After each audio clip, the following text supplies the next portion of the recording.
questions I get a lot from both guys and girls is how can I build the upper inner part of the pecs? After all, that's the area that's most visible. You wear a tank top, V-neck shirt, or even a button-down shirt.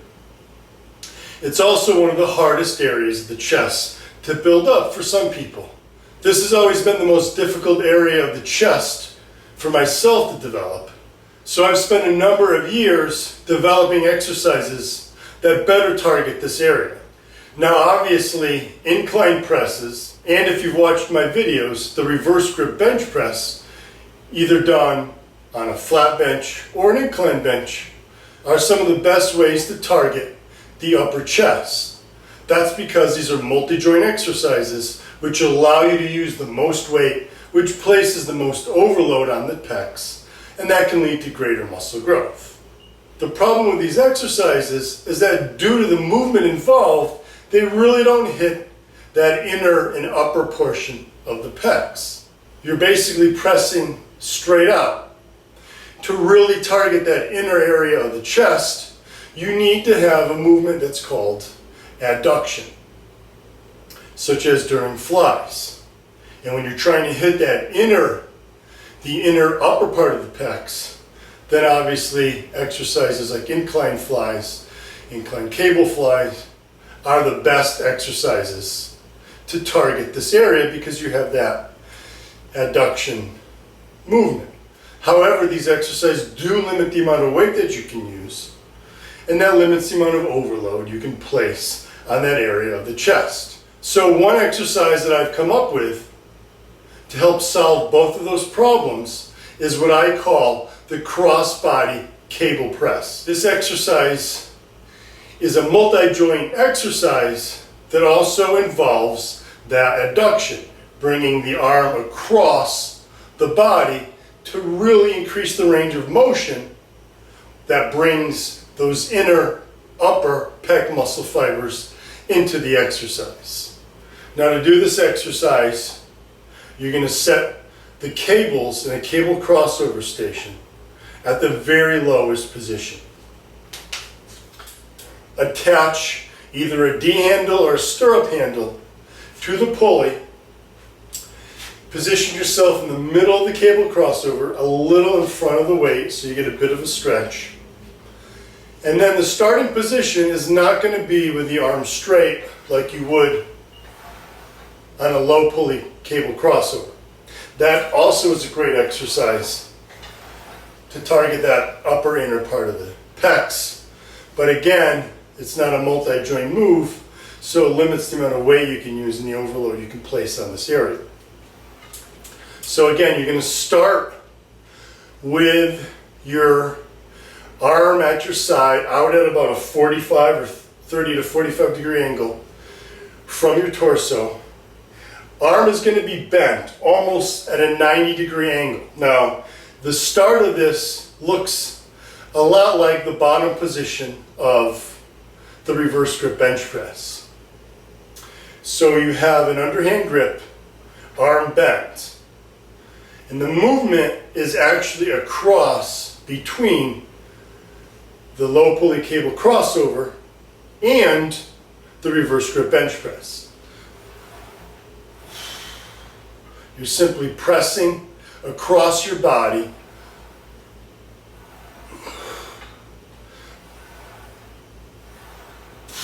and then slowly bringing it back. So as you can see, this involves both the movement of a reverse grip bench press and the low pulley cable crossover, or even a dumbbell fly, if you will.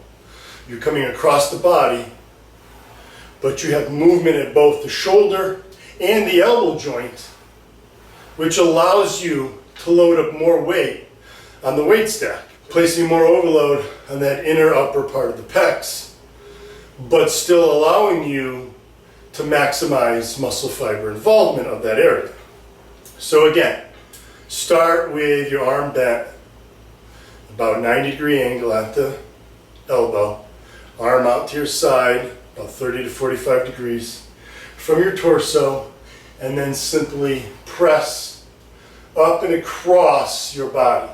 Now, You really want to focus on squeezing that upper chest in the top position. So hold it, flex that chest, and then slowly bring it back to the starter and repeat for reps.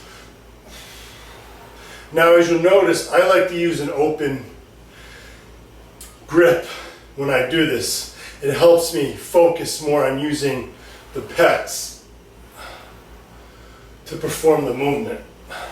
I don't like to grab the handle because then you squeeze it and you tend to use more triceps and shoulders. I find when I use the open grip, I can focus more on starting the movement from the chest and that specifically that inner upper part of the chest. When you do this, if you want, you can stand with your hand in your hips, or if you really want to feel that area of the chest contract, which often helps, if you place your hand there to feel those muscle fibers, it helps you with that mind-muscle connection. And that's really critical. Research has shown that when you focus on those muscle fibers contracting during an exercise, it actually allows you to use more of those muscle fibers. When we use more muscle fibers, that's another way to increase muscle growth. So with this exercise, you're focusing more on those specific muscle fibers, using more muscle fibers, but you're also increasing the overload that's placed on them because you're using a multi-joint exercise. It's kind of the best of both worlds. It's a great exercise. Give it a try. Again, press it, squeeze, focus on contracting that inner upper portion of the pecs, and then slowly lower back to the start. Once you've completed all reps on one side, you're going to then switch to the other side, and then you're going to do the same exact movement. Come to the middle of the cable crossover, a little in front of the weight stack, so you get a good stretch on the chest, and then the same motion.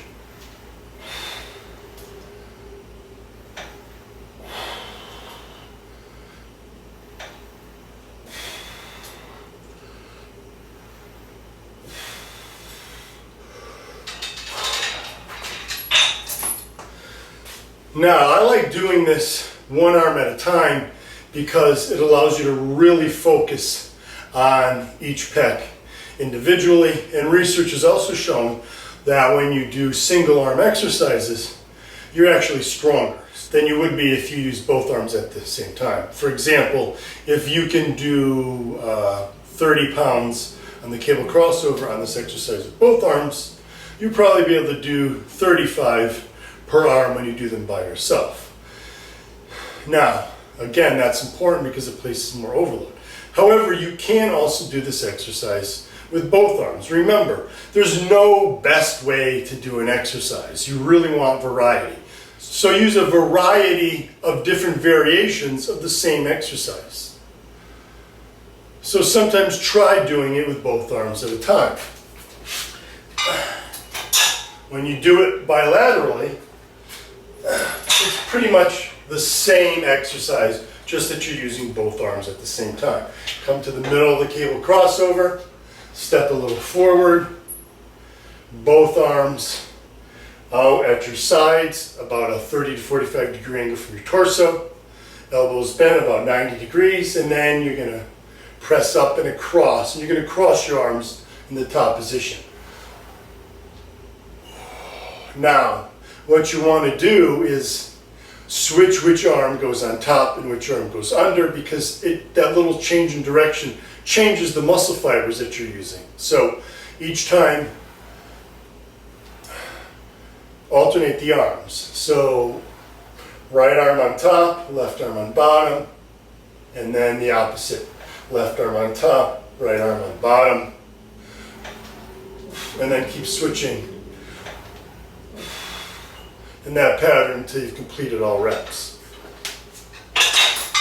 Another way that I like to use this exercise is with the low pulley cable crossover as sort of a superset, or if you will, an extended set, because it allows you to continue the set after you've reached muscle failure. With a multi-joint exercise, again, you're stronger than you are on a single joint exercise like the low pulley cable crossover. So, if you start doing low pulley cable crossovers,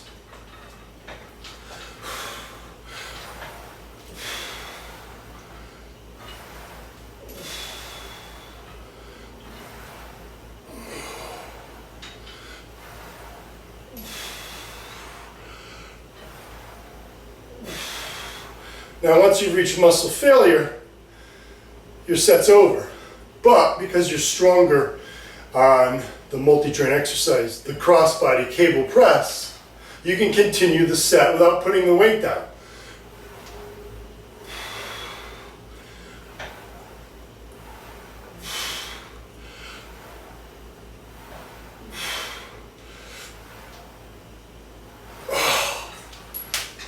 It's just another way to up your intensity, take a set past muscle failure, and as we know, that's critical for stimulating muscle growth.